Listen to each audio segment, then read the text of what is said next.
এই দেখো সারপ্রাইজ। এটা কি বলে তো?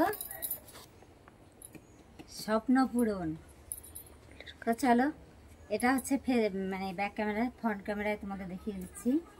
তো এটা আনবক্সিং করিনি, আনবক্সিং করব এখন। এই দেখো স্বপ্ন পূরণ, স্বপ্ন পূরণই বটে। অনেকে বলে না লাখ টাকার ফোন কিনেও মানে মনে আনন্দ নেই, কথাটা বাস্তব সত্যি। এটা অনেক দামি ফোন, তবে কুন্ডু কিনে দিয়েছে, এটা আমার পয়সায় কেনা না। কি বলতো, ওর ইনকামের পয়সায় চাষবাস করবে কি করে সেই চিন্তায় আমি বাঁচছি না। এই দেখো কুন্ডু কিনে দিল বলে তাই, নাহলে আর এখন কিনতে পারতাম না, কারণ খুব দরকার ছিল ফোনটা। চলে আস। আর এটা এই ফোনটা তোমাদের বলেছিলাম আনবক্সিং করা নেই, তো আনবক্সিং করা আছে, কালকেই খোলা হয়ে গেছে। তো আমার ওই ফোনটায় আর ভিডিও বানানোর মতো পরিস্থিতি নেই, তো আজকে নতুন ফোন দিয়েই ভিডিও বানাচ্ছি, তাই তোমাদের ফোনটা দেখাতে পারছি না। এই যে বাক্সটা, এর দাম হচ্ছে 29,500 টাকা। এই দেখো,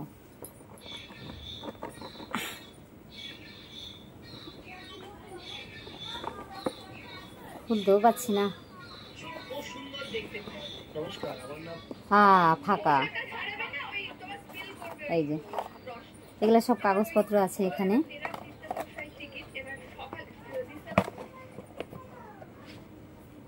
তো এই ফোনটা পেয়ে আমি এখন মানে ভালো কোয়ালিটির ভিডিও বানাতে পারবো, মানে ফেস ক্যামেরাটা মানে মানে পরিবেশ সব কিছু পরিষ্কার দেখা যাবে।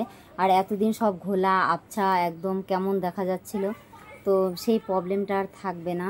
কি বলো তো, আমি মানে নিজের ভিডিও আমি নিজেই দেখতাম যে পরিষ্কার দেখা যায় না, কোনো জিনিস পরিষ্কার দেখা যায় না। তো যার জন্য কুন্ডু বাধ্য হয়ে এই ফোনটা কিনে দিল। তো যাই হোক, এত আনন্দ নিয়েও মনে একটু কষ্ট আছে বেচারা।